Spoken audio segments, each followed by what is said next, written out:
UGC, net, JRF, भिन्न भिन्न राज्यों में होने वाले टैट की परीक्षाओं, सी टैट, टीजीटी, पीजीटी और इस तरह के जितनी भी संस्कृत संबद्ध प्रतियोगी परीक्षाएं होती हैं, उनमें कुछ ऐसे प्रश्न होते हैं जिन पर विचार आप सभी परीक्षार्थियों को गंभीरता से करने चाहिए।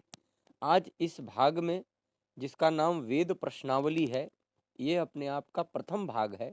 इस भाग में वेद से संबंधित कुछ उन प्रश्नों का संकलन मैंने किया है जो बहुत महत्वपूर्ण है और विभिन्न परीक्षाओं में पूछे जाते रहे हैं। क्रमशः जैसे जैसे हमारा भाग का क्रम बढ़ेगा, अन्य प्रश्नों को भी इसमें मैं शामिल करूंगा। आज के इस भाग में मैंने 30 प्रश्नों का संकलन किया है। आप इन्हें एक बार ध्यान से देखें और इनका उत्तर अपनी पुस्तिका में जरूर नोट कर लें। जैसे वेदोखिलो धर्म मूलम इति वाक्यस्य कर्ता कः? याज्ञवल्क्यः, व्यासः, मनुः, सायणः। वेद ही धर्म के मूल हैं, यह कथन किसका है? तो आप सबको ध्यान रखना चाहिए, यह वाक्य मनु का कथन है। मनु ने अपनी मनुस्मृति में इस वाक्य को कहा हुआ है। इसी प्रकार ब्राह्मणेन निष्कारणो धर्मः षडंगो वेदोध्येयो गेयश्च इति वाक्यस्य कर्ता कः? अर्थात ब्राह्मण के द्वारा बिना कारण के ही धर्म संबंधी जो षडंग हैं, अर्थात जो वेदांग हैं, वे और वेद आदि इन सब का अध्ययन करना चाहिए। यह वाक्य किसका है? याज्ञवल्क्य का है, व्यास का है, पतंजलि का है या सायण का है? तो यहाँ पर यह वाक्य पतंजलि ने अपने महाभाष्य में इस वाक्य का उल्लेख किया है। तो ब्राह्मणेन निष्कारणो धर्मः षडंगो वेदोध्येयो गेयश्च, यह वाक्य महर्षि पतंजलि का है, यह हमें ध्यान रखना है।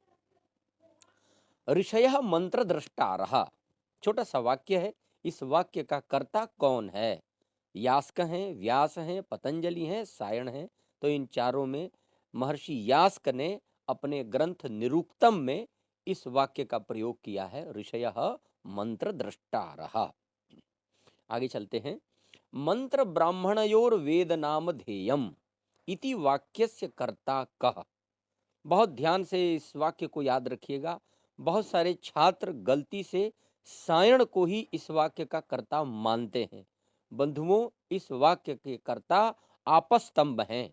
आपस्तंभ ऋषि, जिनका एक ग्रंथ है आपस्तंभ परिभाषा, उस ग्रंथ में आपस्तंभ ने यह वाक्य लिखा है। पहली बार यह विचारधारा आपस्तंभ ने दी थी कि मंत्र और ब्राह्मण ग्रंथों की संज्ञा वेद है। यह उनका अपना एक विचार था।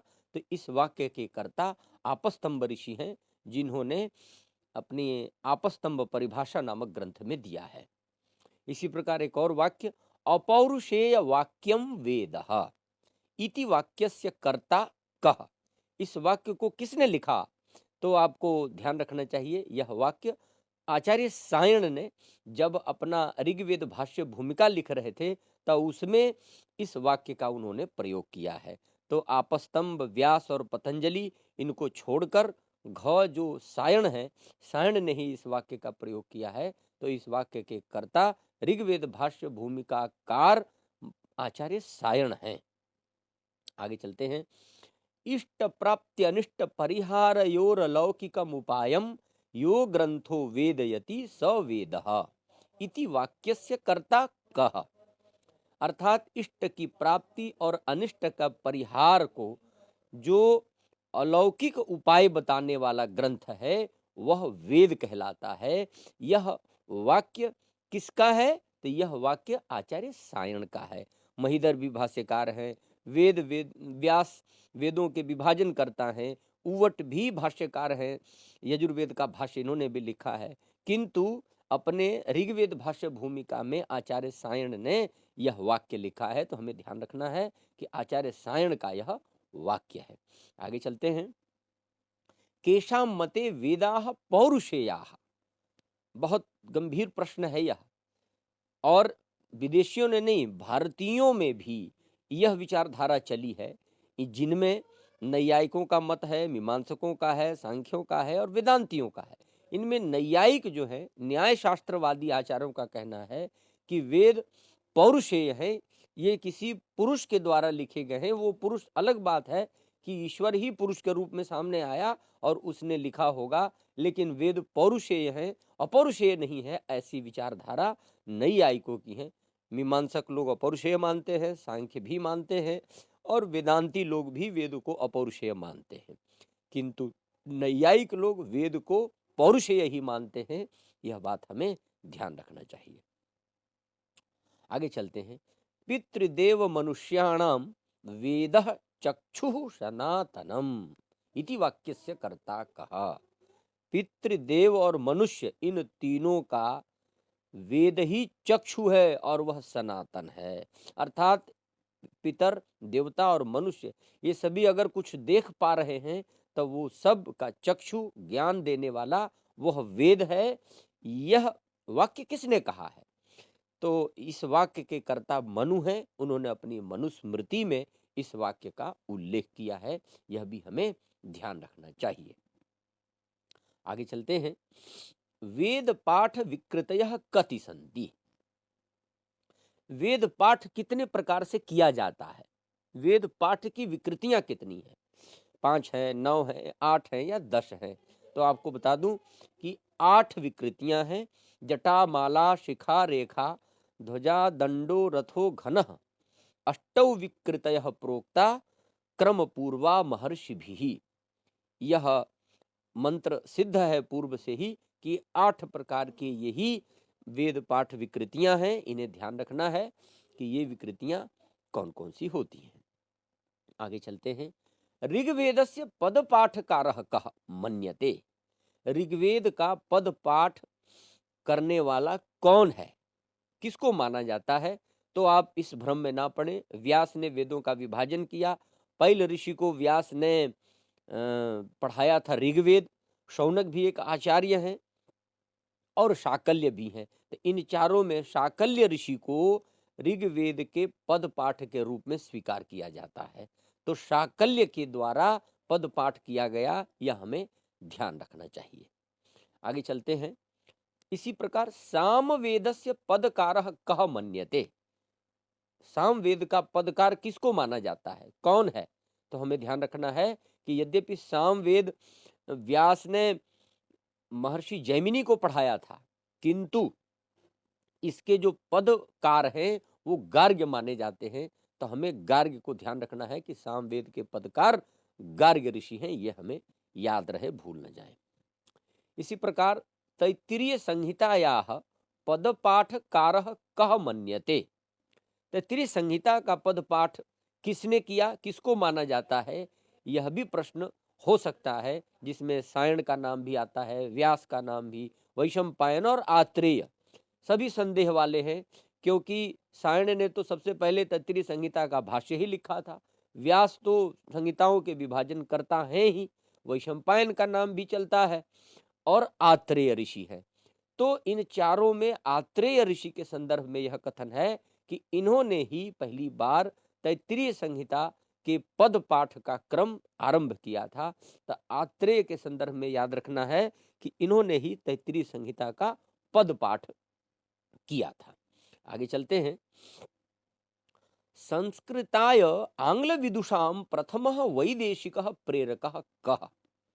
संस्कृत के लिए अंग्रेजी के विद्वानों को, आंग्ल माने विदेशी विद्वानों को प्रेरित करने वाला पहला विदेशी कौन था? Williams, Max Muller, Macdonell, William Jones. 1793 के आसपास में जब ईस्ट इंडिया कंपनी ने विलियम जोन्स को भारत भेजा था, तो उसी विलियम जोन्स ने भारतीय संस्कृति को जानकर, यहाँ के लोगों के साहित्य को पढ़कर, भगवत गीता जैसे ग्रंथ का अनुवाद कर इंग्लैंड भेजा और कहा कि आप लोग कौन सा दर्शन पढ़ रहे हैं, भारत के इस दर्शन को पढ़िए। तो विलियम जोन्स के कहने पर ही ऑक्सफोर्ड जैसे विश्वविद्यालय में और इंग्लैंड जैसे देश में संस्कृत के प्रति लोगों का रुझान बढ़ा था, तो यह पहला व्यक्ति विलियम जोन्स था जिसने संस्कृत के प्रति विदेशियों को प्रेरित किया कि आप लोग संस्कृत के ग्रंथों को पढ़िए। आगे चलते हैं। एक महत्वपूर्ण ग्रंथ सेंट पीटर्स वर्ग संस्कृत जर्मन महाकोश, बहुत महत्वपूर्ण, बहुत प्रसिद्ध ग्रंथ है। इस ग्रंथ का कर्ता कौन है? राथ हैं, मैक्स मुलर हैं, मैकडोनल हैं या विंटरनित्स हैं? तो बंधुओं, इस सेंट पीटर्स वर्ग संस्कृत जर्मन महाकोश के कर्ता राथ हैं। राथ बहुत प्रसिद्ध संस्कृत के विद्वान हुए हैं, ऑक्सफोर्ड में थे। तो इस संदर्भ में याद रखना है कि इस ग्रंथ के रचयिता राथ हैं। वैदिक ग्रामर इत्यस्य कर्ता कः? अत्यंत महत्वपूर्ण ग्रंथ। इस वैदिक ग्रामर नाम के ग्रंथ का लेखक कौन है? विल्सन है, राथ है, मैकडोनल है या कीथ है? तो इसमें से मैकडोनल ने वैदिक ग्रामर नाम की पुस्तक लिखी है, बहुत महत्वपूर्ण है, कई विश्वविद्यालयों में, विदेशों में पढ़ाई जाती है। तो ध्यान रखना है, वैदिक ग्रामर के लेखक मैकडोनल हैं। इसी प्रकार वैदिक इंडेक्स इत्यस्य कर्तारौ कौ?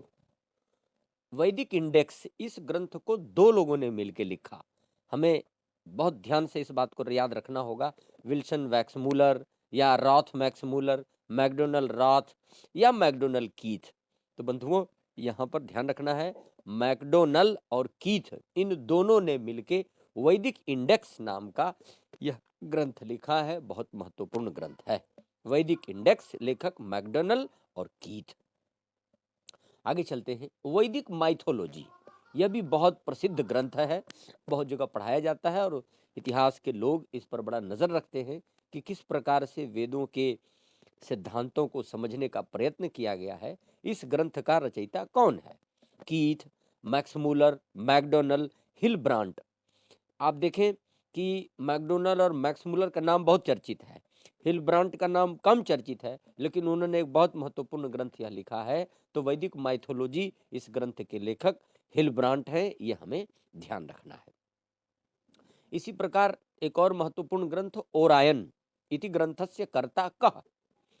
अब ओरायन नाम से लगता है कि नहीं, ये तो अंग्रेजी में लिखा हुआ है, निश्चित रूप से अंग्रेजी का ही ग्रंथ है, और अंग्रेजी में लिखने वाले तो विदेशी लोग ही होते हैं, भारतीय तो होते नहीं हैं।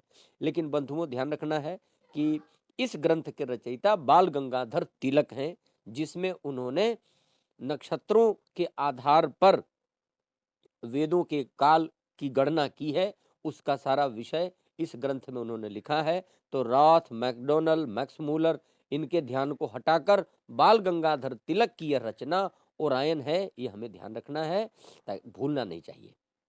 एक और किताब है Arctic home in the Vedas. इस ग्रंथ के रचयिता कौन है? इत्यस्य कर्ता कः? विलियम्स, मैक्समूलर, मैकडोनल, बाल गंगाधर तिलकः। एतेषु चतुर्षु बाल गंगाधर तिलकः एव Arctic home in the Vedas नाम का ग्रंथ लिखा। यह भी बहुत महत्वपूर्ण ग्रंथ है और यह भी किसी विदेशी ने नहीं, भारतीय ने लिखा है, यह हमें याद रखने की जरूरत है। आगे चलते हैं। ऋग्वैदिक इंडिया इत्यस्य ग्रंथस्य कर्ता कः?